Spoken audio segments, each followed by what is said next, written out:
దేవుడు భూమిని సృష్టించినప్పుడు లోకం మొత్తం మంచిగా ఉంది. కానీ ఇప్పుడు ఎక్కడ చూసినా చాలా మంచితనాన్ని మనం అసలు ఎక్కడ చూడలేము. ఎందుకంటావు? అరే చూడండిరా, ప్రవక్తలు వస్తున్నారు, వెళ్ళి వాళ్ళని అడుగుదాం. అయ్యా వందనాలు. శుభం కలుగు. అయ్యా, దేవుడికి మానవుల పట్ల ప్రణాళిక ఏంటి? దేవుడు మానవులను తన స్వరూపంలో మరియు తన పోలికలతో ఈ భూమిపై సృష్టించాడు.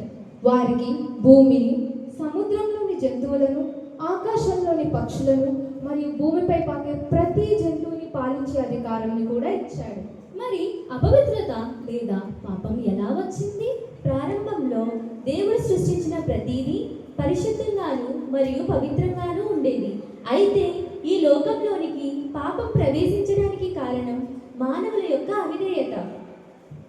అవును, దేవుడు ఆదాము మరియు అవ్వలను ఏదెన్ తోటలో ఉంచారు.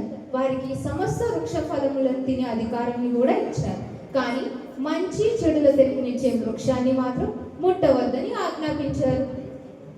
అయితే సాతాను ఒక సర్పరూపంలో హవ్వను శోధించాడు. హవ్వ ఆ ఫలమును తిని ఆదామును కూడా ఇచ్చింది. వారిద్దరూ ఆ ఫలమును తినను. ఈ అవిధేయత కారణంగా ఈ లోకంలోనికి పాపం మరియు మరణం ప్రవేశించాయి. మరి ఈ పాపానికి విమోచన లేదా? మనల్ని ఎవరు కాపాడుతారు? మేము ఎలా ఉండాలి? తిరిగి దేవుని దగ్గరికి వెళ్ళాలంటే ఎలాగా? మన పాపాలు కడగబడాలి అంటే అది కేవలం పరిశుద్ధుని రక్తం వలన మాత్రమే సాధ్యం. అందువలన దేవుడు తన ప్రియ కుమారుని ఈ లోకంలోనికి పంపడం జరిగింది. చాలు, రండిరా మనం ప్రార్థన చేసుకుందాం. దేవా, మమ్మల్ని క్షమించు. పాపం చేశాం, మీతో ఉండాలని ఆశ కలిగి ఉన్నాం. పరలోక రాజ్యానికి వారసులుగా ఉండాలని ఆశ కలిగి ఉన్నాం. తండ్రి అయిన దేవుడు బహుజాలు కలిగి ఈ భూమికి మరలా రక్షణ కలగాలని, ఎలా అయినా మన పాపాల నుండి రక్షించాలని ఆయన తన కుమారుని ఈ భూమి మీదకి పంపడం జరిగింది. ఎలా? 600 సంవత్సరాల క్రితం యెషయా గ్రంథం ప్రవచనం. ఆలకించుడి, కన్యక గర్భవతి అయి కుమారుని కని అతనికి ఇమ్మానుయేలని పేరు పెట్టును. దేవుడు ఈ భూమి మీద పురుషుని ఎరుగని కన్యకను ఎంచుకున్నారు. సృష్టికర్త ఈ భూమి మీదకి రావటం. గాబ్రియేలు దేవుడి నుండి ముఖ్యమైన సందేశాలను, ప్రవచనాలను తెలియజేయడం అతని ప్రధాన విధి. అందుకే అతని ప్రకటనలో దేవదూత అని కూడా అంటారు. మరియా చాలా సుందరవతి, మంచి ప్రార్థనా పరురాలు, దేవుని పట్ల మంచి భయభక్తులు కలిగిన కన్యక. గాబ్రియేలు మరియా దగ్గరకు వెళ్ళి,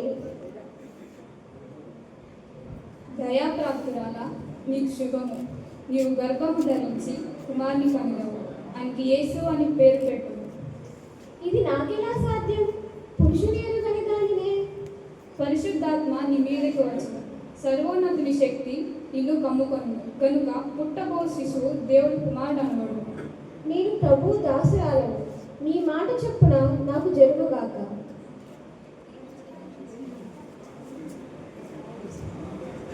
మరియా వెంటనే చాలా సంతోషంగా ఎలిజబెత్ దగ్గరకు వెళ్ళి తన శుభ సమాచారం తెలుపగా ఇరువురు చాలా ఆనందం కలిగి ఉన్నారు.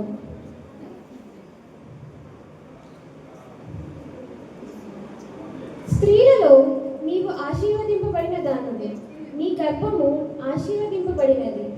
నా ప్రాణము ప్రభువుని గణపరచుచున్నది.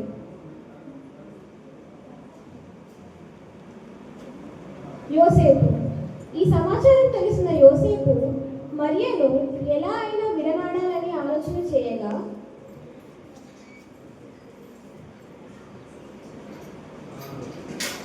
నాకు మరీ మంచిదేమో అనుకున్నాను, కానీ నేను ఎలాగైనా విడనాడాలి. గాబ్రియేలు మరియుకి ఇచ్చిన సమాచారం యోసేపుకు కూడా ఇవ్వగా, దావీదు కుమారుడు అయిన యోసేపు, నీ భార్య అయిన మరియను చేర్చుకొనుటకు భయపడు, ఆమె గర్భము ధరించింది పరిశుద్ధాత్మ వలన కలిగినది. యోసేపు స్వప్నమందు గాబ్రియేలు ప్రత్యక్షమై చెప్పగా అతను చాలా పశ్చాత్తాపం కలిగి, ఇది నిజమేనా? అయ్యో, అనవసరంగా మరియు తప్పుగా అర్థం చేసుకున్నాను. నేను తనకి ఎలాగైనా సహాయం చేయాలి.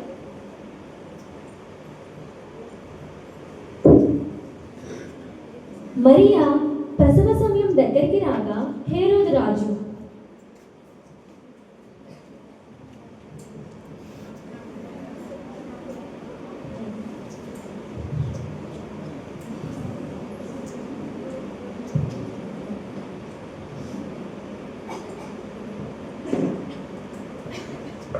యూదుల రాజుగా పుట్టినవాడు ఎక్కడ? తూర్పు దిక్కున మేము ఆయన నక్షత్రము చూచి ఆయనను పూజింప వచ్చి తిని. క్రీస్తు ఎక్కడ పుట్టెను? బెత్లెహేము పట్టణంలో పుట్టెను ప్రభు. సరే, మీరు వెళ్ళి ఆ శిశువు విషయమై జాగ్రత్తగా జాడ తెలుసుకుని రండి. నేను వచ్చి పూజించండి.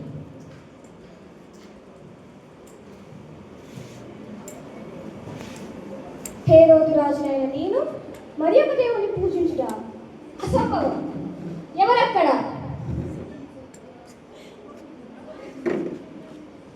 మీరు వెళ్ళి రాజ్యంలో పుట్టిన మగ శిశువులందరినీ హతమార్చండి.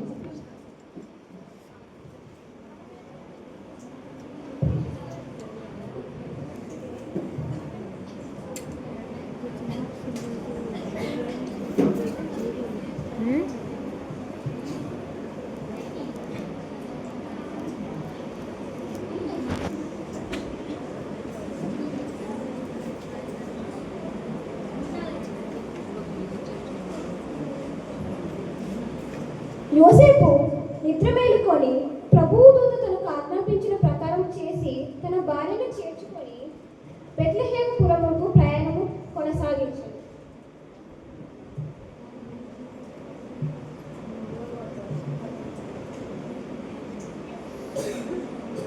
అయ్యా, నా భార్య నిన్ను చూడాలి. ఈ రాత్రి కల్లాచుకున్నట్టుకు మీ ఇంట్లో చోటిస్తారా? మా ఇంట్లో స్థలము లేదు, పొండి పొండి.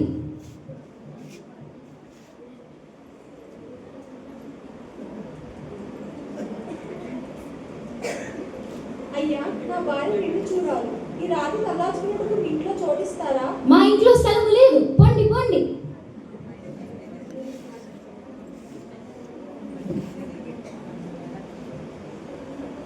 అయ్యా, నా భార్య నిన్ను చూడాలి. ఈ రాత్రి కల్లాచుకున్నట్టుకు మీ ఇంట్లో చోటిస్తారా?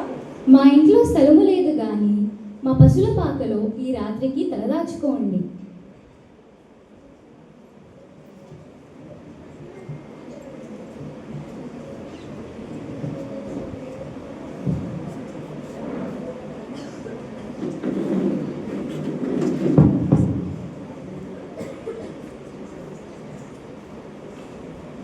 ఆ దగ్గరలో ఉన్న పశువుల పాకలో మరియా లోకరక్షకుడైన యేసుక్రీస్తును కనెను.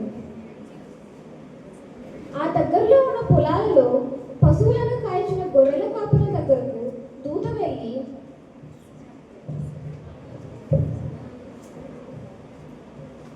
అమ్మో భూత! భయపడుకుడి. ప్రజలందరికీ కలుగబోవు మహా సంతోషకరమైన సువర్తమానము నేను మీకు తెలియబోతున్నాను. దావీదు పట్టణమందు నేడు మీ కొరకు రక్షకుడు పుట్టి ఉన్నాడు. ఆయన ప్రభువైన క్రీస్తు. ఇదే మీ కానవాడు. ఒక శిశువు పొత్తిగుడ్డలతో చుట్టబడి పశువుల పాకలో పరుండబెట్టుట మీరు చూచెదరు. అరే, మన కోసం రక్షకుడు పుట్టి ఉన్నాడు రా. పదండి, మనం వెళ్ళి పూజించదాము.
ఆహా, ఏమి ఆ నక్షత్రము ఎంత తేజవంతముగా ఉన్నది.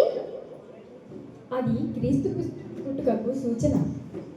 రండి, మనం కూడా వెళ్ళి బంగారం, సాంబ్రాణి, బోలంబులతో క్రీస్తుని పూజించుదాం.